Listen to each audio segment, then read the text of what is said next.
கிறிஸ்தேசுக்குள் அன்பாய் அழைக்கப்பட்ட சகோதர சகோதரிகள் எல்லாரும், நம்முடைய பிதாவான தேவன் அவருடைய குமாரனும் இரட்சகரும் ஆயிருக்கிற ஆண்டவராய் இயேசு கிறிஸ்து நாமத்தினாலே உங்களிலும் உங்களுடைய குடும்பத்திலும் கிருபையும் சமாதானமும் என்றென்றும் உண்டாகுவதாக என்று சொல்லி இன்றைக்கான பாடத்துக்குள்ளே நான் எல்லாரையும் வர வைக்கிறேன். ஸோ இந்த பாடம் கார்த்திக் பிரதர் ஆல்ரெடி குரூப்ல அனுப்பியிருக்கிறாங்க.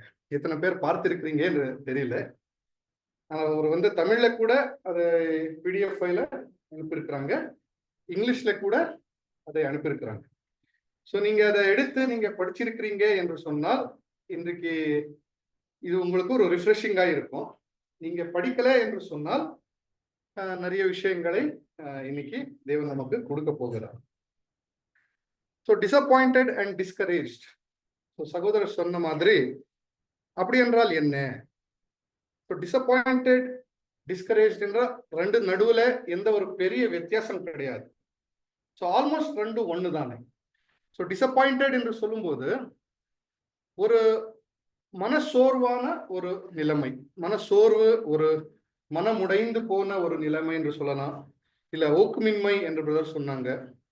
இல்லை திகைந்து போகுகிற ஒரு சூழ்நிலை, மன அழுது வருகிற ஒரு சூழ்நிலை. ஸோ புரோக்கன் ஹார்ட் என்று சொல்லுவோம், எல்லாருக்குமே தெரியும். ஸோ அந்த மனமுடைந்து போன ஒரு நிலைமை நம்ம டிசப்பாயிண்டட் இல்லை டிஸ்கரேஜ்ட் என்று நாம் சொல்றோம் அந்த சூழ்நிலைக்குள்ள நாம் போகும்போது. ஸோ நம்ம எல்லாருமே சந்தோஷமாக தான் இருக்கிறோம். ஆனால் வாழ்க்கையில ஒரு நாள் நாம் கண்ணீரிட்டது நமக்கு தெரியும். அந்த நாள் இருக்கும், அந்த கஷ்டம் வந்த காலம், அந்த நேரத்துல நாம் டிசப்பாயிண்டட் ஆகி போனது ஒரு நேரம் இருக்கும் நம்முடைய வாழ்க்கையில். கரெக்டா? ஸோ அதுக்கு இந்த பாடத்தை நாம் இன்னைக்கு பார்க்கலாம். ஸோ டெஃபினிஷன் என்ன என்று பார்க்கும்போது பிரதர் அந்த சப்ஜெக்ட்ல என்ன சொல்றாருன்னா, definition emotional break down of unexpected outcomes அப்படின்னு சொல்றாரு. ஸோ இந்த மனசோர்வு எப்படி என்றால், ஒரு கம்ப்ளீட்டான நமக்கு இருக்கிற அந்த பாசிட்டிவ் இமோஷன்ஸ் என்ன ஆகும், கம்ப்ளீட்டாக பிரேக் ஆகிடும். அது எப்போ பிரேக் ஆகும் என்று சொன்னால், அன்எக்ஸ்பெக்டட் அவுட்கம். ஸோ நாம் எதிர்பார்க்காத ஒரு சூழ்நிலைக்குள்ள நாம் போனால், நாம் எதிர்பார்க்காத ஒரு சர்க்கம்ஸ்டன்ஸ் அங்கே நடந்தால் நாம் டிசப்பாயிண்டட் ஆயிடுறோம். ஸோ நடந்தாலும் டிசப்பாயிண்டட் ஆயிடுறோம். நாம் எதிர்பார்த்தது நடக்காமல் போனாலும் சில நேரங்களில நாம் டிசப்பாயிண்ட் ஆகும். ஸோ இந்த டிசப்பாயின்ட்மெண்ட் நம்முடைய சரீரத்துக்குள்ளே வரும்போது, அந்த இமோஷனல் பிரேக் டவுன் ஆகும்போது அது நம்முடைய முகத்தில கூட காணும். ஓ ஏன் இப்படி இருக்கிறீங்க என்று யாராவது சொல்ல. ஸோ முகத்தில் அல்லாமல் நம்முடைய சரீரத்துக்குள்ள கூட அது நம்முடைய இன்டர்னல் ஆர்கன்ஸ், நம்முடைய சரீரத்துக்குள்ள இருக்கிற அந்த அங்கங்களுக்கு அது ஒரு நெகட்டிவான ஒரு பிரச்சனை கூட அங்க உண்டு பண்ணலாம். ஸோ நம்முடைய மைண்ட், நம்முடைய பாடி ரெண்டுக்கும் பெரிய ஒரு பிரச்சனை கொடுக்கிறது தான் இந்த ஒரு டிசப்பாயின்ட்மெண்ட் அண்ட் டிஸ்கரேஜ்மெண்ட். ஸோ இந்த மனகாயம் என்று சொல்லும்போது இது ரியல் கிடையாது. இப்போ மாம்ச காயம் ரியல். நான் ஒரு படி ஸ்டெப்ஸ் ஏறும்போது கீழே விழுந்துட்டேன், ஒரு காயம் ஆயிடுச்சு. அந்த காயம் ஒரு மாசம் கஷ்டப்பட்டேன். அது கண்ணுக்கு காணுகிற ஒரு மாம்ச காயம். ஆனா மனகாயம் கண்ணுக்கு காண்கிற ஒரு காயம் அல்ல, யாருக்குமே அது காண்கிற ஒரு காயம் அல்ல. அதுக்கு எந்த ஒரு மருந்து கிடையாது. நான் மனசோர்வு அடைந்திருக்கிறேன், மனமுடைந்தவனா இருக்கிறேன், இந்த டேப்லெட் சாப்பிட்டா எனக்கு நல்லா ஆயிடும் என்று சொன்னால் கண்டிப்பா கிடையவே கிடையாது. ஆனால் நம்ம மனுகுலத்தில ஒருத்தருக்கு மட்டும்தான் அந்த ரியல் மனகாயம் ஆயிருக்கு. அது யாருக்கு என்றால், நம்முடைய மனுஷகுமார் ஆண்டவராய் இயேசு கிறிஸ்துவுக்கு அந்த மனகாயம் உண்மையாக ரியலாக ஆயிருக்கு. அந்த சிலுவை சுமந்து அவர் நமக்காக மரிக்கும் போது அவருக்கு அந்த மனகாயம் எவ்வளவு ஒரு ஹை த்ரெஷோல்ட் லெவல் கிராஸ் ஆகி அவருக்கு அந்த மனகாயம் ஆனதோ, அவருடைய மூளை, அவருடைய இருதயம் லிட்ரலாக கிராக் ஆயிருக்கு. அப்படிப்பட்ட ஒரு மனகாயம் உண்மையாக நம்முடைய ஆண்டவராக இயேசு கிறிஸ்துக்கு ஆயிருக்கு. ஆனா நமக்கு அது ரியல் என்று சொல்ல முடியவே முடியாது. ஸோ இப்போ உலகத்தில நீங்க பார்த்தால் ஆன்டி டிப்ரெஷன் டேப்லெட்ஸ் என்று சொல்றாங்க, அது கொடுக்குறாங்க. பேர் சபையில எல்லாம் நாம் உங்களுக்காக ஜெபிக்கிறோம், நாம் உங்களுக்கு கவுன்சிலிங் பண்றோம், இது எல்லாமே சொல்றாங்க. இதெல்லாம் டிராமா. அப்படியெல்லாம் ஒண்ணுமே பிரயோஜனம் இல்லை. மனம் உடைந்து போன அந்த நேரத்துல நமக்கு என்ன தேவையா இருக்கிறது? நமக்கு என்ன தேவையா இருக்கிறது என்றால், நமக்கு கம்ஃபர்ட், ஒரு ஆறுதல் தேவையா இருக்குது. நமக்கு எந்த ஒரு யாருமே வந்து கவுன்சிலிங் கொடுக்குற அவசியம் இல்லை. அந்த ஆறுதல் தான் நம்ம வந்து அந்த டிசப்பாயிண்டட் நேரத்தில நமக்கு அதுதான் தேவை, கம்ஃபர்ட். சோ இந்த ஆறுதல் நமக்கு யார் கொடுப்பாங்க? நம்முடைய ஆண்டவராக இயேசு கிறிஸ்து மட்டும்தான் கொடுக்க முடியும். பிரியமான சகோதர சகோதரிகளை, சோ நம்முடைய வாழ்க்கையில நாம் என்ன செய்யறோம்? எல்லா பாவத்தை நாம் ஈஸியா வெறுக்கிறோம். ஏனென்றால் நாம் சத்தியத்தை அறிந்திருக்கிறோம், புது சிருஷ்டி ஆயிருக்கிறோம். ஸோ ஒரு கெட்ட வார்த்தை பேசுகிறதோ, இல்லை ஒரு பெருமையா இருக்கிறதோ, இல்ல எந்த ஒரு பாவம் இருந்தாலும் நமக்கு ஈஸி, நம்ம அதை ரிஜெக்ட் பண்ணிடுறோம், நமக்கு வேண்டாம் என்று. ஆனா இந்த டிசப்பாயின்ட்மெண்ட், இந்த மனசோர்வு, மனகாயம் என்றது, அதை நாம் ரிஜெக்ட் பண்ண முடியாது. அது ரொம்ப கஷ்டம் ரிஜெக்ட் பண்றது. வேற எல்லா பாவங்களையும் ரிஜெக்ட் பண்ணிடுறோம். மனகாயம் கூட ஒரு வகையான ஒரு பாவம் என்று சொல்லலாம். ஏன்னா நம்முடைய சரீரத்துக்கு அது இம்பாக்ட் ஆகும். அதை வந்து நாம் ரிஜெக்ட் பண்ணாமலே நாம் என்ன செய்யறோம்? அது வந்து இருக்கு நம்முடைய சரீரத்திலே வெல்கம் பண்ணிட்டோம். இதை வந்து யார் அந்த ஒரு வாய்ப்பை யூஸ் பண்ணுகிறான் என்றால், பிசாசானவன் அதை யூஸ் பண்ண. எல்லா பாவங்கள் வந்து உங்களுக்கு முகத்துக்கு நேரமாய் வரும். ஆனா இந்த டிசப்பாயின்ட்மெண்ட் வந்து பிசாசானவன் என்ன செய்யறான்? உங்களுக்கு பின்னாடிதான் அட்டாக் பண்ணும், பேக்ல இருந்துதான் அட்டாக் பண்ணும். இது வந்து ஒரு மிகவும் ஒரு டிஸ்ஹானர்டு என்று சொல்லலாம். ஏனென்றால் யுத்தத்திலே நீங்க பார்க்கும்போது யாருமே, எந்த ஒரு சோல்ஜர் கூட பின்னாடி வந்து அட்டாக் பண்றது, முகத்துக்கு நேரமாகவே இந்த ஷூட் பண்றாங்க. ஆனா பிசாசானவன் நீங்க என்ன செய்யறான்? வெறும் மரியாதை இல்லாம, எதுவுமே ஆனர் இல்லாம, பின்னாடியில் இருந்து அந்த டிசப்பாயின்ட்மெண்ட் என்ற ஒரு அட்டாக் உங்களுக்கு பண்றோம். ஸோ இதுக்கு வந்து முக்கியமாய் நமக்கு என்ன தேவை இருக்கிறது என்றால், அந்த டிசப்பாயின்ட்மெண்ட்டை நாம் ஒரு நாளும் வெல்கம் பண்ணக்கூடாது. அந்த டிசப்பாயின்ட்மெண்ட் நம்முடைய நம்பிக்கையை கெடுத்து போடும். தேவன் நமக்காக கொடுத்திருக்கிற வாக்கு தத்தங்களை நாம் அதை எடுத்தாமல் போயிடுறோம். நம்முடைய ஸ்டடீஸ் நமக்கு அஃபெக்ட் ஆயிடும். ஸோ அதனால்தான் நாம் என்ன செய்யணும் என்றால், மிகவும் முக்கியமானது என்றால், தேவன் கொடுத்திருக்கிற இந்த வாக்கு தத்தங்களை நாம் நன்றாய் பற்றிக்கொள்ளணும். பிரியமான சகோதர சகோதரிகளே, சோ இப்போ நாம் என்ன பார்க்கலாம் என்றால், பிரதர் என்ன சொல்றாங்க அந்த சப்ஜெக்ட்ல என்றால், முக்கியமாய் ஒரு காரணங்களை பார்க்கலாம். ஸோ நாம டிசப்பாயின்ட்மெண்ட்குள்ள போகிறதுக்கு, மனகாயம் அடைந்ததுக்கு பெரிய ஒரு முக்கியமான ஒரு காரணம், நிறைய நிறைய விஷயங்கள் இருக்கு. ஆனால் ஜெனரிக்காக சொல்லும்போது முக்கியமான ஒரு காரணம் என்னென்றால், ஒரு death of a loved one. குடும்பத்துக்குள்ள, நாம் நேசிக்கிற குடும்பத்துக்குள்ள யாராவது மரித்து போகும்போது, அப்பொழுதுதான் நம்முடைய மனகாயம் ஆழமாய் போயிடும். ரெண்டாவது வந்து ஒரு ரிலேஷன்ஷிப் ஃபெயிலியர். ரிலேஷன்ஷிப் ஃபெயிலியர் என்றால் ஜெனரலாக உலகத்திலே சொல்றோம் லவ் ஃபெயிலியர் அப்படி என்று. தற்கொலை கூட பண்ணிருக்கிறாங்க. கல்யாணமானவர்கள் கூட அந்த டிவோர்ஸ் எடுத்து இந்த ரிலேஷன்ஷிப் பிரேக் ஆகும். ஸோ அது கூட மிகவும் ஒரு மனகாயம் உண்டாகுகிற ஒரு காரியமாய் இருக்கிறது. அடுத்தது நார்மல், ஒரு செய்கிற வேலையில ஒரு ஸ்ட்ரெஸ் இருக்கலாம். அந்த வேலை விட்டு போகாம நாம் இருக்கிறோம். வேலை விட முடியாது. ஏனென்றால் இஎம்ஐ கட்டணும், மனைவி பிள்ளைகளை பார்க்கணும், எல்லாமே கடன் எடுத்திருக்கிறோம். ஸோ அந்த ஜாப் ஸ்ட்ரெஸ் இருக்கும், ஃபைனான்சியல் ஸ்ட்ரெஸ் இருக்கும். பிஸ்னஸ் செய்கிறவர்களுக்கு பிஸ்னஸ்ல லாஸ் ஆகும். ஸோ யாராவது நீங்க ஒரு பணம் கொடுத்திருக்கிறீங்க என்றால் அவர் உங்களுக்கு மோசம் செய்வாங்க. ஸோ இந்த உலக ரீதியான காரியங்கள் கூட என்ன ஆகும்? நமக்கு மனகாயத்துக்குள்ள கொண்டு போகும். அடுத்தது, இந்த டிசப்பாயின்ட்மெண்ட் வந்து பெரியவர்களுக்கு மட்டுமல்ல, சின்ன பிள்ளைகளுக்கு கூட இந்த டிசப்பாயின்ட்மெண்ட் ஒரு நாள் ஆயிரும்.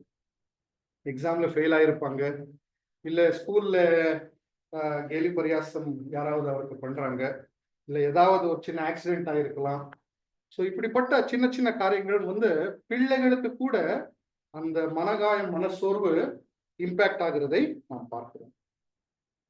கடைசியாக ஒரு முக்கியமான காரணம் என்ன என்றால் வியாதி.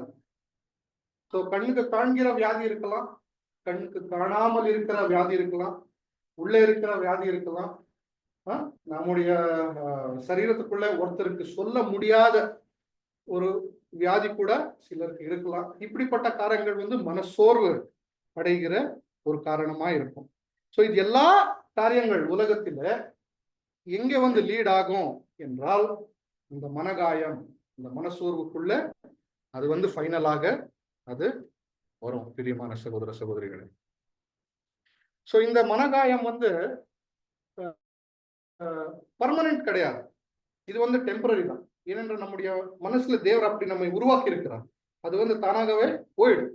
ஆனால் பிசாசானவன் என்ன செய்யறான், இந்த ஒரு மனகாயம் உங்களுக்கு பர்மனண்டாக இருக்கணும், உங்களுக்கு இங்க 1 மாசத்துல குணமாகுகிற அந்த மனகாயம், இந்த மனசோர்வு ஒரு 6 மாசத்துக்கு புஷ் பண்ணணும், அப்படிப்பட்ட ஒரு காரியம் பிசாசானவன் செய்கிறான். சோ நாம சப்ஜெக்ட்ல பார்த்தோம், டிசப்பாயிண்டட் அந்த மனகாயம் ஆகும்போது நம்ம என்ன செய்யணும், நம்ம என்னத்தை எதிர்பார்க்கிறோம் என்றால் கம்ஃபர்ட், ஆறுதலை எதிர்பார்க்கிறோம். ஆனா நாம் என்னத்தை செய்யணும்? மனகாயம், மனசோர்வு அடைந்திருக்கிறீங்க, அடுத்தது என்ன செய்யணும்? வசனங்களை படிக்கணும், ஸ்கிரிப்சர்ஸ். அடுத்தது என்ன செய்யணும்? ஆக்சுவலாக என்ன செய்யணும்? இன்னும் மேலாக என்ன செய்யணும்? பிரதர் என்ன சொல்றாங்க என்றால், நீங்க அந்த நேரத்துல, மனகாயம் அடைந்த நேரத்துல நீங்க மகிழ்ச்சியா இருக்கணும் என்று சொல்றாங்க. இதை கேட்கும் போது நீங்க சிரிக்கலாம், என்ன பிரதர் டிசப்பாயிண்டடா இருக்கிறோம், மனசோர்வு அடைந்திருக்கிறோம், அந்த நேரத்துல சந்தோஷமா இருக்கிறதா எப்படி என்றால் வசனம் வாசிங்க. சங்கீதம் 37ஆம் அதிகாரம் 4ஆம் வசனம். Psalms 37 verse 4.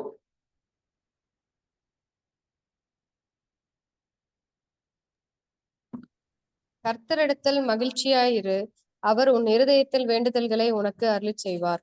பார்த்தீங்களா? ஸ்ட்ரைட் ஃபார்வர்டான வசனம் தேவன் நமக்கு கொடுத்திருக்கிறார். யாருக்குள்ள மகிழ்ச்சியா இருக்கணும்? எந்த கவுன்சிலிங்கல்ல, எந்த பணத்தினால எதுவும் அல்ல, கர்த்தருக்குள் மகிழ்ச்சியா இருக்கணும். இதுதான் முக்கியமான ஒரு விஷயம். ஏனென்றால் இப்ப பாருங்க, இயேசு கிறிஸ்து அவருக்கு ஏற்கனவே தெரியும், அவருக்கு எல்லாமே தெரியும். அவர் தேவ பிதாவான தேவன் அவருடைய ராஜ்யத்திலே அவர் தேவனுடைய செல்ல பிள்ளையா இருந்தார். அவர் அவருக்கு தெரியுமா தெரியாதா இப்படி சிலுவை மரணத்துக்குள்ளே போகிறேன், இப்போ டிசப்பாயின்மெண்ட்குள்ளே போகிறேன் என்று தெரியுமா தெரியாது. ஆனாலும் அவர் என்ன செஞ்சார்? வாலண்டியர் பண்ணி நமக்காக இந்த பூமியிலே வந்தார். கரெக்டா? ஸோ அந்த வாலண்டியர்ஷிப் நம்ம பார்க்கும்போது அதுதான் முக்கியமாய் நமக்கு இருக்கிறது. ஸோ கர்த்தருக்குள்ள சந்தோஷமா இருக்கும், மகிழ்ச்சி அடையணும். அந்த மகிழ்ச்சி, சந்தோஷம் உங்களுக்குள் இருந்தால் இந்த டிசப்பாயின்மெண்ட்குள் இருந்து, இந்த மனகாயத்திலிருந்து நாம வெளியே வரலாம். இப்போ கர்த்தருக்குள் மகிழ்ச்சியா இருக்கிறது என்றால் என்ன?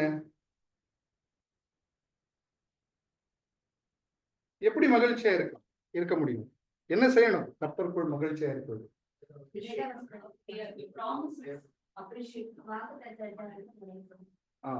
நீங்க கிரியைகளை சொல்றீங்க, அப்ரிஷியேட் என்று சொல்றாங்க, வேதவசனம் என்று சொல்றாங்க, கையில செய்கிற கிரியைகளை சொல்றீங்க. பாவம் செய்யாமல் இருக்கணும். சப்ஜெக்ட்ல பிரதர் என்ன சொல்றாங்க என்றால், தேவனுக்குள் மகிழ்ச்சியா இருக்கிறது என்றால் கம்ப்ளீட் சரண்டர் டு காட் அப்படி என்று சொல்றாங்க. எல்லாம் நீங்க சொன்னது எல்லாமே கம்ப்ளீட் சரண்டர். அப்படி என்றால் அந்த கம்ப்ளீட் சரண்டர் நீங்க பண்ணல என்றால் அந்த மனசோர்வுலிருந்து நம்ம வெளியே வர முடியாது. ஸோ கம்ப்ளீட் சரண்டர் என்று சொல்லும்போது எந்த ஒரு குறைவில்லாம கம்ப்ளீட்டாக தேவனுக்கு சரண்டர்ட் ஆயிடும். யாராவது குடும்பத்தில் மறைத்து போனால் அது தேவனுடைய சித்தம் என்று நாம் சரண்டர் ஆயிடும். உங்களுக்கு வேலை போயிடுச்சா, பண பிரச்சனை வந்துடுச்சா, எது வந்தாலும் சரி, தேவனுக்கு நன்றி. எதற்காக? ஏனென்றால் தேவன் புதிய காரியம் நமக்கு செய்ய போகுது. ஒருத்தருக்கு வேலை போயிடுச்சு, அமெரிக்கால பிரதர் ஒருத்தர் சொல்றாரு, அந்த வேலை போனது உடனே ரொம்ப மகிழ்ச்சியா இருக்கிறாரா. எதுக்காக பிரதர் மகிழ்ச்சியா இருக்கிறீங்க, உங்க வேலை போயிடுச்சு, இப்ப என்ன செய்றீங்க என்று கேட்கும்போது அவர் சொன்னார், நாம புது சிருஷ்டிக்கு தேவன் புதிய காரியம் செய்ய போகிறார். இந்த வேலை போயிடுச்சு என்று நான் மகிழ்ச்சி அடைகிறேன், ஏனென்றால் தேவன் இன்னும் பெரிய வேலை எனக்கு கொடுக்கிறார். என்று அவர் சொல்றார். இதுதான் கம்ப்ளீட் சரண்டர். இப்படி கம்ப்ளீட் சரண்டர் நீங்க தேவனுக்கு பண்ணல என்றால் ஏதோ ஒரு குறை நமக்குள்ள இருந்தே இருக்கும்.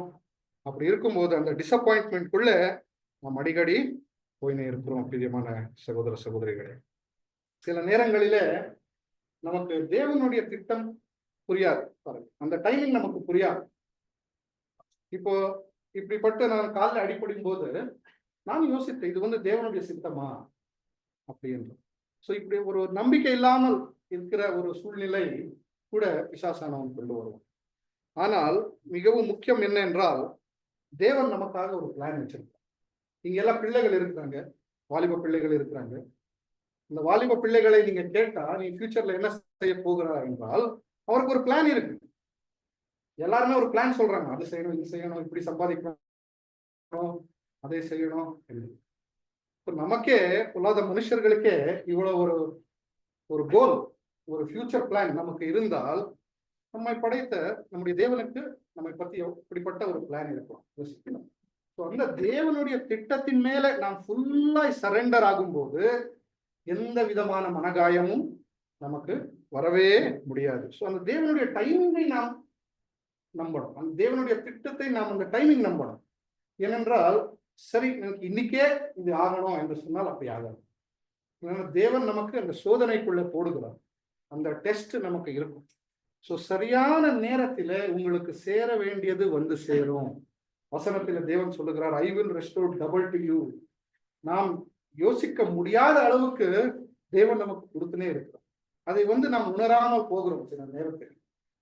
ஸோ முக்கியமாய் என்றால் தேவனுடைய டைமிங், அவருடைய பிளானை நாம் தெரிந்து கொள்ளணும்.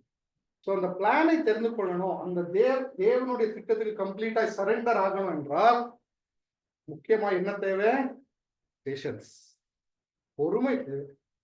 அது யாருக்குமே இல்லை. பாருங்க, நான் முன்னாடியும் கூட சொல்லி இருக்கிறேன், பொறுமை என்றால் என்ன? ஒரு பில் கட்டுறதுக்கோ பேங்க்குக்கோ நீங்க போறீங்க, அங்க லைன்ல நிக்கிறீங்க, அது வந்து பொறுமை கிடையாது. அந்த லைன்ல நிற்கும் போது உங்க மனநிலைமை எப்படி இருக்கிறது, அதுதான் பொறுமை. இரிட்டேட் ஆகக்கூடாது, எந்த ஒரு வார்த்தை இங்க பேசக்கூடாது, சமாதானமா தேவனுக்கு ஸ்தோத்திரம் சொல்லி நிற்கணும். உங்க டைம் வரைக்கும் நீங்க வெயிட் பண்ணணும். அதுதான் பேஷன்ஸ். இப்ப நிற்கிறது பேஷன்ஸ் இல்ல, இருக்கிறது வந்து ஆப்ளிகேஷன்.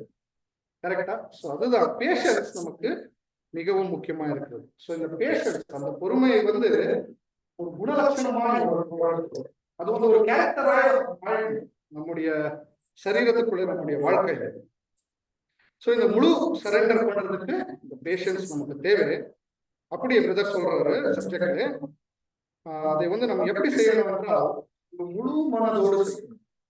எந்த ஒரு கட்டாயப்படுத்தி அல்ல, எந்த ஒரு ஃபோர்ஸ்னால எனக்கு ஏதோ ஒரு ரிவார்டு வரும் என்று எதிர்பார்த்து அல்ல, முழு மனதோடு அந்த தேவனுக்கு நாம் சரண்டர் பண்ணும்போது எப்படிப்பட்ட ஒரு மனகாயம் மனசோர்வு இருந்தாலும் தேவன் நம்மை அதுல இருந்து வெளியே கொண்டு வருகிறார். பிரியமான சகோதர சகோதரிகள், இப்போ அடுத்த பகுதிக்கு நம்ம போகலாம்.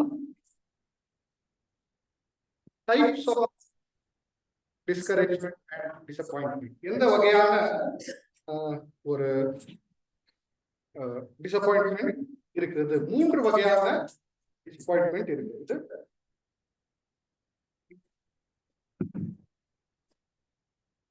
முதலாவது என்ன என்று நாம் பார்க்கலாம்.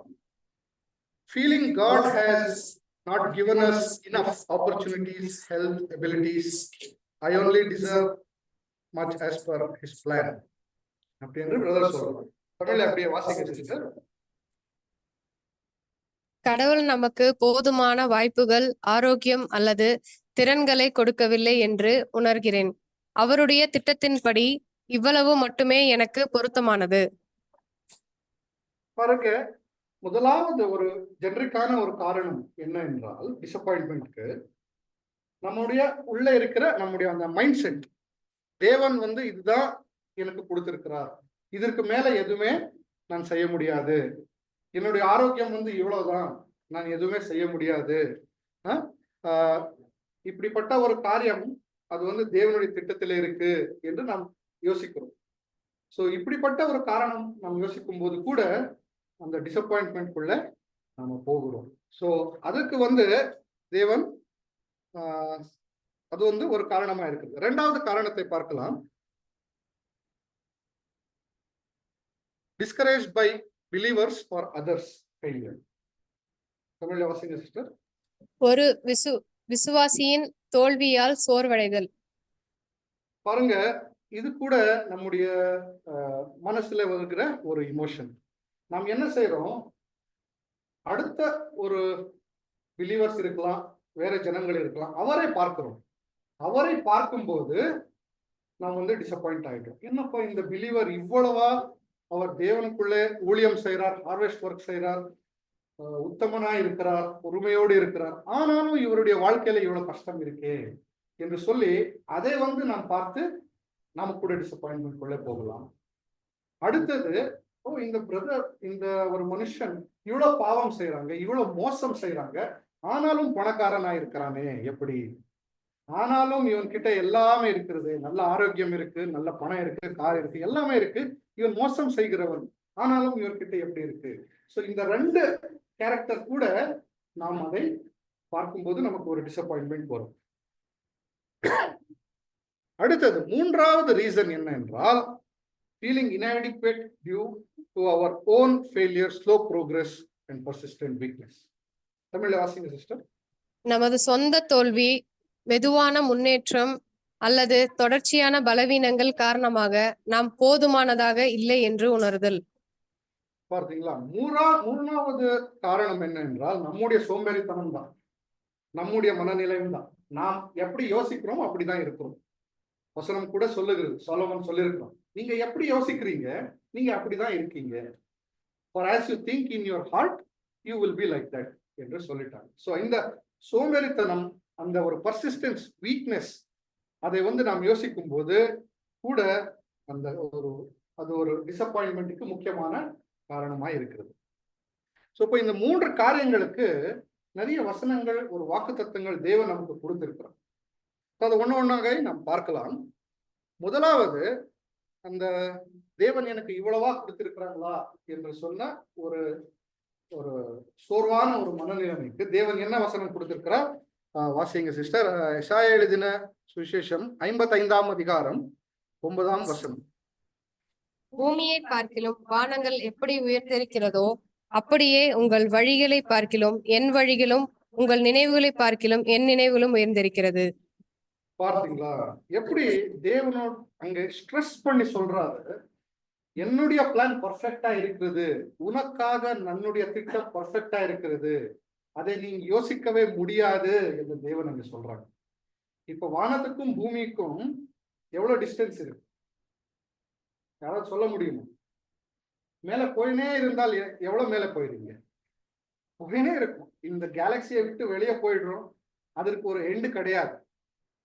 சோ தேவன் அதான் சொல்ற, பூமிக்கும் வானத்துக்கும் எப்படி ஒரு உயர்வு இருக்கிறதோ, என்னுடைய பிளான் உன்னுடைய பிளானுக்கு அவ்வளவு டிஃபரன்ஸ் இருக்கிறது. யோசித்து பாருங்க. இப்போ உங்க சின்ன பிள்ளை இருக்கிறது, ஜோஷ்வா இருக்கிறான் சின்ன பிள்ளை, அவனுக்கும் மனோஜ் பிரதருக்கும் இருக்கிற நாலேஜை நீங்க கம்பேர் பண்ண முடியும்? இப்போ மனுஷர் நடுவில் நாம இப்படி யோசிக்கும் போது, வானத்தையும் பூமியையும் உண்டாக்கின தேவனுக்கும் நம்முடைய பிளானுக்கும் அவருடைய பிளானுக்கும் எவ்வளவு வித்தியாசம் இருக்கும். அதுதான் நாம் யோசிக்க வேண்டிய ஒரு விஷயம். சோ இப்படிப்பட்ட தேவனுக்கு நாம் நிறைய நேரத்தில் நாம் என்ன செய்யறோம், தேவனுக்கே வந்து சொல்லிடுறோம் நம்முடைய பிளானை. தேவனுக்கே பிளான் சொல்லிடுறோம், தேவனே நீ என்னுடைய பிளான், இந்த பிளானை அலைன்மெண்ட் பண்ணிக்கோங்க என்று நாம் ப்ரேயர் பண்ணணும். அப்படி செய்யக்கூடாது. தேவனுக்கு தெரியும் என்ன செய்யணும் நம்முடைய வாழ்க்கையில. உங்க பிளானுக்கு மேலாக தேவனுடைய பிளான் அங்க இருக்கிறது. ஸோ அது வந்து ஒரு நமக்கு ஆன்டிடோட். அடுத்தது, டிஸ்கரேஜ்ட் பை அதர்ஸ். மற்றவர்களை பார்க்கும்போது, நாம் அவருடைய காரியங்களை பார்க்கும்போது எப்படி டிஸ்கரேஜ் ஆகிடுறோமோ அதை வந்து நாம் செய்யக்கூடாது. அதுக்கு கூட தேவன் வசனம் கொடுத்திருக்கிறார். யோவான் 21:22. அதற்கு இயேசு, நான் வருமளவும் இவன் இருக்க எனக்கு சித்தமில்லாமல் உனக்கென்ன, சித்தமானால் உனக்கென்ன, நீ என்னை பின்பற்றி வா என்றார். பார்த்தீங்களா, இது உலக ரீதியாக நீங்க உங்களுக்கு சொல்லணும், இந்த வசனத்தை எக்ஸ்பிளைன் பண்ணணும் என்றால் மைண்ட் யுவர் ஓன் பிசினஸ் என்று சொல்றாங்க. பார்த்திருக்கீங்களா? இங்க ஏதாவது நீங்க உங்களுக்கு அது ரிலேட் ஆனால் ஆகாத ஒரு காரியம் நீங்க அங்க செய்யும் போது இல்ல சொல்லும் போது உடனே யாராவது பெரியவர் வந்து என்ன சொல்றாங்க, mind your own business, this does not concern you அப்படின்னு சொல்லிடுங்க. ஸோ அதுதான் இங்க இயேசு கிறிஸ்து சொல்றாங்க. நாம முதலாவது நாம் என்ன செய்யணும், நம்முடைய பிசினஸை நாம் பார்க்கணும். வேற எந்த ஒரு பிசினஸ்ல நாம் இன்வால்வ் ஆகுற அவசியம் இல்லை. ஸோ இதுதான் முக்கியமான. தேவன் என்ன சொல்றாரு, கம்பேர் பண்ணாதீங்க என்று சொல்றோம். முக்கியமா நம்ம இதுதான் செய்யறோம், அனுதினமும் செய்யறோம். ஓ, அவன் எந்த ஷர்ட் போட்டிருக்கான், ஓ அவன் கிட்ட எந்த கார் இருக்கு, ஓ அவன் இப்படி பார்க்கிறான், ஓ அவன் இந்த கலர்ல இருக்கான். இப்படிதான் ஒவ்வொரு நாள் நாம் செய்யறோமே தவிர நாம் ஒரு நாளும் தேவனுடைய திட்டத்தின் மேல் போக்கஸ் பண்றது மிகவும் கஷ்டம் தான். சோ முதலாவது நாம செய்கிற காரியம் வந்து டிசப்பாயிண்ட் ஆகும் போது கம்பேர் பண்ண கூடாது. ஏனென்றால் தேவனுடைய திட்டம் உங்களுக்கு என்ன இருக்கிறதோ அங்க நடக்கிற காரியத்துக்கும் உங்களுக்கு தேவன் கொடுத்திருக்கிற திட்டத்துக்கும் எந்த வித்தியாசமும் கிடையாது, எந்த ஒரு இது கிடையாது, அந்த ஒரு ரிலேஷன்ஷிப்பே கிடையாது. தேவன் உங்களுக்காக கொடுத்திருக்கிற அந்த திட்டம் அது வந்து 100% உங்களுக்காக தான். இப்படி நடந்தால் அதனுடைய இன்ஃபுளுன்ஸ்னாலே உங்களுக்கு இப்படி நடக்கும் அப்படியெல்லாம் ஒண்ணும் கிடையாது. எக்ஸ்டர்னல் இன்ஃபுளுன்ஸ் கிடையாது. தேவனுடைய திட்டம் உங்களுக்கு தனியாக தேவன் கொடுத்திருக்கிறார். பிரியமான சகோதரர், வசனம் சொல்றது, உன்னுடைய பேரை என்னுடைய கையில எழுதியிருக்கிறேன் என்று தேவன் சொல்றார். நம்முடைய முடிய அவர் எண்ணி வச்சிருக்கிறார் என்று சொல்றார். இது வந்து ஒரு லிட்டரலா இருந்தாலும் அது வந்து தேவன் நமக்கு கொடுக்கிற ஒரு அஷூரன்ஸ்.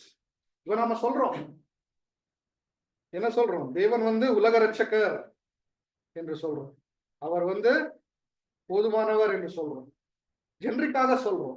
ஆனா பர்சனலாக சொல்றோமா, அவர் வந்து என்னுடைய ரட்சகர் என்று நம்ம சொல்லணும். அதுதான் பர்சனலாக சொல்லுகிறது.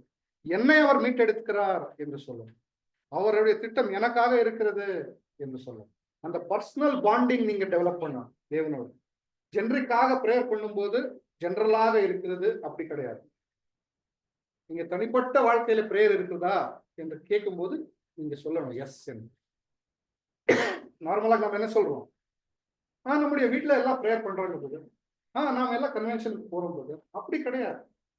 கைனால செய்கிற பிரயாசத்துக்கு மேலாக உங்களுடைய இதயத்தின் ஆழத்திலிருந்து அந்த தேவனுடைய திட்டத்துக்கு கம்ப்ளீட் சரண்டர் ஆகிறது தான் இங்க முக்கியமான காரியம். சோ மூன்றாவது, நம்முடைய சொந்த சோம்பேறித்தனம், நம்முடைய சொந்த வீக்னஸை எப்படி ஓவர் கம் பண்ணணும் என்று தேவன் சொல்றாங்க. 2 பேதுரு 3ஆம் அதிகாரம் 18ஆம் வசனம்.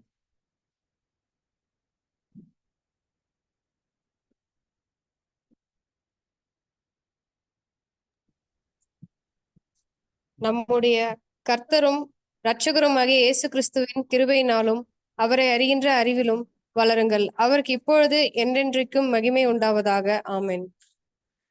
பார்த்தீங்களா? சோ இது முக்கியமான ஒரு காரியம். நம்முடைய சோம்பேறித்தனம், நம்முடைய வீக்னஸ் ஸ்லோவா இருக்கிறது, அதை எடுத்து போடணும் என்றால் முதலாவது என்ன செய்யணும், நம்முடைய கர்த்தரும் இரட்சகரும் ஆகிய இயேசு கிறிஸ்துவின் கிருபையிலும் அவரை அறிகிற அறிவிலும்.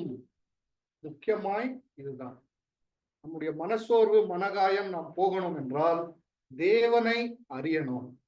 தேவன் நமக்காக கொடுத்திருக்கிற வாக்குத்தத்தங்களை அறியணும். அவர் நமக்காக கொடுத்திருக்கிற அந்த சத்திய வாக்கியங்களை நாம் அனுதினமும் படிச்சு அதை தெரிந்து கொள்ளணும். ஒரு வளரணும். இப்போ வயசுல வளருது அப்படி கிடையாது. இப்போ ஒருத்தருக்கு 60 வயசு ஆயிடுச்சு, ஒருத்தருக்கு 70 வயசு ஆயிடுச்சு, இப்போ இன்னுமே செய்ய முடியாது, இப்போ நாம வந்து எதையும் கத்துக்கொள்ள முடியாது என்று சொன்னால் கண்டிப்பா தப்பு. சரீரத்திலே இருக்கிற வயசுக்கும் தேவனை அறிகிற அறிவுக்கும் எந்த ஒரு சம்பந்தம் கிடையாது. வாலிபமா இருக்கும் போது நமக்கு கொஞ்சம் ஸ்ட்ரென்த் இருக்கலாம், எனர்ஜி இருக்கலாம். ஆனால் அந்த வயசுக்கு மீறி நாம் வந்து எப்படி இருக்கணும்னா தேவனுக்குள்ள நாம் வளரணும். இதுதான் மிகவும் முக்கியம். ஒரு பிசினஸ் செய்யறோம், அந்த பிசினஸ் வளரணும் என்று நாம விருப்பம் இருக்குமா இல்லையா? ஒரே பிசினஸ் இருக்கணும் 10 வருஷம் ஆனாலும் ஒரே வாட்டி இருக்கணும் என்று நாம் யோசிக்கிறோமோ? இல்லை. ஒரு ஹோட்டல் ஸ்டார்ட் பண்ணா நெக்ஸ்ட் அடுத்தது இன்னொரு பிரான்ச் இருக்கணும் இன்னொரு பிரான்ச் ஓபன் பண்ணணும், இன்னொரு ஃப்ளோர் கட்டணும், இன்னும் அதிகமா கஸ்டமர்ஸ் வரணும் என்று நாம் யோசிக்கிறோம். ஒவ்வொரு இப்ப நீங்க வேலை செய்கிற இடத்துல கூட நான் நெக்ஸ்ட் மேனேஜர் ஆகணும், எனக்கு ப்ரொமோஷன் வரணும், அப்படிதான் யோசிக்கிறோம். சோ தேவனுடைய சத்திய வார்த்தையில நம்ம ஏன் அப்படி யோசிக்கிறது இல்ல? கண்டினியூஸாக பைபிள் ஸ்டூடெண்ட்ஸ் ஆகிய நாம் கண்டினியூஸாக நாம் வளரணும். ஒருத்தர் சொல்றாங்க, எல்லா வால்யூம்ஸ் எல்லாம் படிச்சுட்டேன், எல்லா சப்ஜெக்டும் கேட்டுட்டேன், 40 வருஷமா எல்லாமே கேட்டுன்னு இருக்கிறேன், எனக்கு எல்லாம் தெரியும், இப்போ எனக்கு வளர்றதுக்கு வாய்ப்பு இல்லை என்று சொல்றோம். கண்டிப்பா கிடையாது. ஒரு கடல்ல இருக்கிற தண்ணியில ஒரு கிளாஸ் தண்ணி எடுத்தால் அவ்வளவுதான் நம்ம கிட்ட தேவன் கொடுத்திருக்கார், வேற ஒண்ணும் இல்லை, அவ்வளவுதான். அதை கூட நம்ம இன்னும் 100% இல்லை, ஒரு 10% கூட படிச்சு முடிக்க முடியல. சோ கான்ஸ்டன்டாக வளர்கிறது நம்முடைய முக்கியமான நோக்கமா இருக்கிறோம். சோ அந்த நோக்கம் உங்களுக்கு இருக்கும்போது எப்படிப்பட்ட ஒரு மனசோர்வும் நமக்கு வருகிறதுக்கு அங்க வாய்ப்பே இல்லை, பிரியமான சகோதர சகோதரிகளே. சரி, அடுத்த ஒரு சப்ஜெக்ட்ல அடுத்த ஒரு விஷயத்துக்குள்ள நாம் போகலாம். Root cause of discouragement. அந்த காஸ் என்ன? அந்த டிசப்பாயின்ட்மெண்ட் மனகாயங்குள்ள போகிறதுக்கு ஒரு காரணம் என்ன, ஒரு ரூட் காஸ் என்ன என்றால், முதலாவது இக்னோரன்ஸ். இக்னோரன்ஸ் என்றால் அறியாம இருக்கிறது. அந்த இக்னோர் பண்ற ஒரு கேரக்டர் நமக்குள்ள ஒரு நாளும் வரக்கூடாது. Jumping conclusion without thinking. இது எவ்வளவு பேர் செய்றீங்க? எல்லாருமே செய்யறோம். ஒரு டிசிஷன் எடுக்கிறதுக்கு நாம் ஃபர்ஸ்டா இருக்கிறோம், ஒருத்தரை ஜட்ஜ் பண்றதுக்கு ஃபர்ஸ்டா இருக்கிறோம், ஒண்ணுமே யோசிக்கிறது இல்லை, மடமடன்னு பேசிடுறோம். அப்படியெல்லாம் செய்யக்கூடாது. எந்த ஒரு டிசிஷன், எந்த ஒரு முடிவு உங்களுடைய வாழ்க்கையில நீங்க எடுக்கிறீங்க என்றால் கொஞ்ச நேரம் சமாதானமா இருங்க, பொறுமையோடு இருங்க. கொஞ்ச நேரத்துக்கு அப்புறம் தான் அந்த டிசிஷன் எடுக்கும். அதுதான் சரியான காரியம். மடமடன டிசிஷன் எடுக்கக்கூடாது. மூன்றாவது டவுட், சந்தேகப்படுகிறது. தேவனுடைய திட்டத்துக்கு நாம் சந்தேகப்படுறது. தேவன் நமக்காக கொடுத்த வாக்கு திட்டங்களை மறந்து போய் நாம் அதை கொஞ்சமாவது சந்தேகப்படுகிறது. அது கூட ஒரு நாளும் செய்யக்கூடாது. அடுத்தது expecting perfection for us without trials. இது கூட நாம் அதிகமாக செய்யறோம். தமிழ்ல வாசிங்க சிஸ்டர். சோதனைகள் இல்லாமல் நமக்கு முழுமையை பார்ப்பது. பார்த்தீங்களா? இப்போ நம்முடைய மனநிலைமை எப்படி இருக்கிறது என்றால், நாம ஆல்ரெடி டிசைட் பண்ணிருக்கோம், 1,44,000 ஒரு சீட் நமக்கு கேரண்டி தேவன் கொடுத்திருக்கிறாரு. அவ்வளவு ஈஸி இருந்தால் அப்படி கிடையாது. நாம் என்ன யோசிக்கிறோம், நம்ம பர்ஃபெக்டா இருக்கிறோம், தேவன் நமக்கு எல்லாமே கொடுத்திருக்கிறார், சத்தியம் கொடுத்திருக்கிறார், நமக்கு ஒண்ணுமே ஆகாது என்று சொன்னால் அது தப்பு. கிறிஸ்தவ வாழ்க்கை இடுக்கமான வழியில போகிற ஒரு வாழ்க்கை, சோதனை நிறைந்த வாழ்க்கை தான் நம்முடைய கிறிஸ்தவ வாழ்க்கை. எல்லாமே ஈஸியா கிடைக்கிறது இல்லை. எல்லாமே ஈஸியா வந்துட்டா நாம என்ன செய்யறோம், எதுவுமே நாம் கத்துக்கொள்ள முடியாது. சோ அதனால்தான் தேவன் என்ன செய்யறார், இந்த சோதனைகளை அனுமதிக்கிறார், அந்த கஷ்டங்களை அனுமதிக்கிறார். ஆனா கஷ்டங்கள் வரும்போது கூட தேவன் ஒரு நாளும் நம்மை கைவிடுகிறது கிடையவே கிடையாது, பிரியமான சகோதர சகோதரி.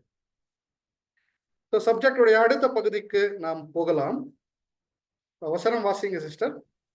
அன்றியும் அவருடைய தீர்மானத்தின்படி அழைக்கப்பட்டவர்களாய் தேவனிடத்தில் அன்பு கூறுகிறவர்களுக்கு சகலமும் நன்மைக்கு ஏதுவாக நடக்கிறது என்று அறிந்திருக்கிறோம். பார்த்தீங்களா? ரோமர் 8ஆம் அதிகாரம் 28ஆம் வசனம். இந்த வசனம் அடிக்கடி வந்துனே இருக்கும் நமக்கு. இப்ப தேவன் சொல்லுகிறார், சகலமும் நன்மைக்கு ஏதுவாக நடக்கிறது என்று அறிந்திருக்கிறோம்.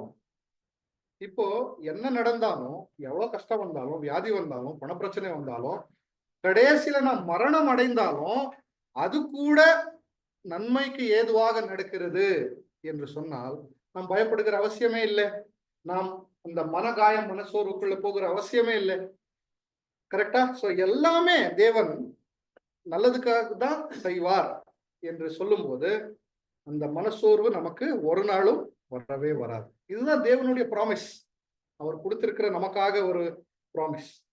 ஸோ அந்த சோதனைக்குள்ள கூட நாம் இந்த சோதனைகள் அனுதினமும் இருக்கும். வெளியே மட்டும் அல்ல, குடும்பத்துக்குள்ளே கூட இருக்கும் சோதனைகள். மனைவி பிள்ளைகள், தாய் தகப்பன் எல்லாருக்குமே ஒரு சோதனைகள், விதவிதமான சோதனைகள் வந்துனே இருக்கும். அது எங்க வேணா வரலாம். ஆனா இந்த சோதனை வரும்போது சகலமும் நன்மைக்கு நடக்குது என்று சொல்லி நினைக்கணும். சோ பிரதர் கூட சொல்றார், these trials give us strength, not disappointment. So இந்த சோதனைகள் வரும்போது நமக்கு என்ன வரும்? ஸ்ட்ரென்த் வரும். தேவனுடைய வல்லமை நமக்கு வரும். டிசப்பாயின்மெண்ட் தேவன் கொடுக்கிறது இல்லை. நமக்கு அந்த மனகாயம் கொடுக்கிறது தேவனுடைய திட்டத்தில் இல்லவே இல்லை. அவர் அந்த அந்த இமோஷன் அதுக்காக அவர் உண்டு பண்ணினது கிடையவே கிடையாது பாருங்க. சோ அதனால்தான் நாம் யோசிக்கணும், எந்த நடந்தாலும் ஒரு சூப்பர்விஷன் இருக்கு. பிரதர் அந்த வேர்டை யூஸ் பண்றாரு, டிவைன் சூப்பர்விஷன் ஃபார் அஸ் அப்படின்னு. சோ தேவன் எல்லாமே சூப்பர்வைஸ் பண்ணின்னு இருக்கிறார். ஒவ்வொரு காரியத்தை சூப்பர்வைஸ் பண்ணின்னு இருக்கிறாங்க. சோ அந்த சூப்பர்விஷனை நாம் என்ன செய்யணும்? அறியணும். அதை நம்ம நம்முடைய குணலட்சணத்துக்குள்ளே நாம் அதை எடுத்துக்கொள்ளணும். அப்பொழுதுதான் நாம் எந்த விதமான ஒரு மனோகாயத்துக்குள்ளே நாம் போக முடியாது. ஏனென்றால் என்ன நடந்தாலும் தேவன் அறிந்திருக்கிறார். இப்போ நாளைக்கு என்ன ஆகும் என்று தேவனுக்கு தெரியுமா? தெரியாது. இன்னும் 10 வருஷத்துக்கு அப்புறம் என்ன ஆகும் என்று தேவனுக்கு தெரியுமா? தெரியாது. டைம், அந்த நேரம் என்ற அந்த ஒரு நபர், அந்த ஒரு காரியம் தேவனுக்கு அப்ளை ஆகாது. தேவன் பின்னாடியும் பார்க்கிறார். 1000 வருஷத்துக்கு பின்னாடியும் அவருக்கு என்ன நடந்ததுன்னு தெரியும். 1000 வருஷத்துக்கு அப்புறம் என்ன நடக்கும் என்று கூட அவருக்கு தெரியும். அந்த நேரத்துக்கு வெளியே இருக்கிறார் தேவன். அப்படிப்பட்ட தேவன் நாம் அவர் கொடுத்திருக்கிற அந்த வாக்குத்தத்தங்களை நாம் நினைக்கணும். பிரியமான சகோதர சகோதரிகள், அடுத்த ஒரு வசனத்தை நாம் வாசிக்கலாம். ஐசாயா எழுதின சுவிசேஷம் 41ஆம் அதிகாரம் 10ஆம் வசனம். நீ பயப்படாதே, நான் உன்னுடனே இருக்கிறேன். திகையாதே, நான் உன் தேவன். நான் உன்னை பலப்படுத்தி உனக்கு சகாயம் பண்ணுவேன். என் நீதியின் வலது கரத்தினால் உன்னை தாங்குவேன். பார்த்தீங்களா? பயப்படாதே என்று சொல்லுகிற இந்த ஒரு காரியம் தேவன் இது மிகவும் ஸ்ட்ராங்கான ஒரு வசனம் பாருங்க. மிக ஸ்ட்ராங்கான ஒரு வார்த்தை இந்த பயப்படாதே என்று சொல்லுகிறது. ஏனென்றால் அந்த பயத்தை உருவாக்கினது தேவன் தான். நம்முடைய சரீரத்துக்குள்ளே அந்த ஒரு பயம் என்ற ஒரு இமோஷன் எப்போ ஸ்டார்ட் ஆகும் என்று சொன்னால், குழந்தை இருக்கும் போதே அது ஸ்டார்ட் ஆகும். ஒரு தாய் அந்த குழந்தை பெற்றெடுக்கும் போது அந்த குழந்தை நீங்க கொஞ்சம் ஷேக் பண்ணினா அது அப்படியே ஒரு பயப்படும் இந்த குழந்தை. ஸோ அந்த பயம் நமக்குள்ள ஏற்கனவே இருக்கிறது. அந்த பயத்தை ஏன் உருவாக்கி இருக்கிறார் தேவன் என்றால், ஒரு ரெஸ்பான்சிபிலிட்டியா இருக்கணும். இப்போ அந்த பக்கத்துல ஒரு ஆணையா ஒரு டைகர் லயன் இருக்கு என்றால், உங்களுக்கு பயம் இல்லை என்றால் என்ன ஆகிடுவீங்க? அதனுடைய ஆகாரம் ஆயிடுவீங்க. பயம் இருந்தால் மட்டும்தான் நீங்க ஓடுவீங்க. அதுதான் ரெஸ்பான்சிபிலிட்டி. அதற்காக தான் தேவன் இந்த பயம் என்ற ஒரு இமோஷனை உருவாக்கி இருக்கிறார். ஆனால் நாம என்ன செய்யறோம்? எல்லா விஷயங்களுக்கும் பயப்படுறோம். சின்ன சின்ன காரியத்துக்கு பயப்படுறோம். பயப்படுகிற அவசியம் இல்லை. அதனாலதான் தேவன் கரெக்டா சொல்றார், பயப்படாதே, நான் உன்னோடு இருக்கிறேன். யாராவது சொல்ல முடியுமா நான் உன்னோடு இருக்கிறேன் என்று? உலகத்தில சொல்லலாம். அந்த பொலிட்டீஷியன்ஸ் அவரெல்லாம் சொல்றாங்க, நாங்கள் உன்னோடு இருக்கிறோம் செய்யுங்க. அப்படி கிடையாது. தேவனுடைய வசனம் ரொம்ப ஸ்ட்ராங்கா இருக்கு. அதை அப்படி நாம் எடுத்துக்கொள்ளணும். அதுதான் இம்பார்ட்டன்ட். பயப்படாதே. ஏனென்றால் இந்த பயப்படாதே என்று சொல்லுகிற காரியம் இது உலக ஜனங்களுக்கு அல்ல. இது ஸ்பெசிபிக்காக சிறு மந்தைக்கு கொடுத்திருக்கிற ஒரு வாக்குத்தத்தம். நமக்காக கொடுத்திருக்கிற இந்த வாக்குத்தத்தம் பயப்படாதே. சோ அவருடைய நீதியின் வலது கரத்தினாலே உன்னை தாங்குவேன். இந்த வலது கரம் என்று சொல்லும்போது தேவனுடைய அந்த வாக்குத்தத்தம், அந்த அவருடைய வசனங்கள், அவருடைய ட்ரூத், அதனால நம்மை தாங்கி இருக்கிறார். அவர் அவரை வெளிப்படுத்த முடியுமா? வானத்திலிருந்து அவர் இறங்கி வந்தால் என்ன ஆயிடும்? எல்லாமே மறித்து போயிடுவாங்க. தேவனை நாம் யாருமே பார்க்க முடியாது, அவரை அறியவும் முடியாது. அவரை பார்த்தவரும் இல்லை, அவரை அறிந்தவரும் இல்லை என்று வசனம் சொல்லுகிறது. அதனால்தான் தேவன் நாம் எப்படி அறிய முடியும் என்றால், அவர் நமக்காக கொடுத்திருக்கிற இந்த சத்திய வார்த்தைகளை நாம் அறிய முடியும். இந்த எல்லா விஷயங்களை நீங்க தெரிந்து கொண்டு அவருடைய வாக்குத்தத்தங்கள் எல்லாமே நாம் புரிந்து கொள்ளும் போது, நம்முடைய கேரக்டர் டெவலப்மெண்ட் பண்ணும்போது, கண்டிப்பா அப்படிப்பட்ட ஒரு மனகாயம், அந்த ஒரு மனசோர்வுல இருந்து நாம் வெளியே வர முடியும். பிரியமான சகோதர சகோதரிகளை, இது ஒரு சின்ன பாடம் தான். இந்த மேன்மையான வசனங்களை கொடுத்த நம்முடைய பிதாவான தேவனுக்கும் குமாரனும் இரட்சகருமாய் இருக்கிற ஆண்டவர் இயேசு கிறிஸ்துவுக்கும் நன்றியை செலுத்தி, உரிமையோடு கேட்ட ஒவ்வொரு சகோதர சகோதரிக்கும் நன்றியை செலுத்துகிறேன்.